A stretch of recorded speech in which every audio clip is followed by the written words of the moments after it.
The day has arrived. The Anubis print has finished successfully.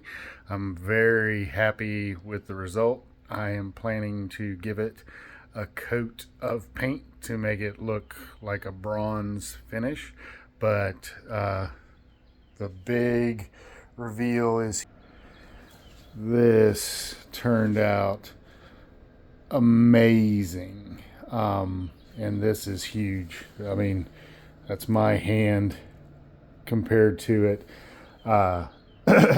There's a stand that I've got a print that goes with it, but the detail turned out fantastic.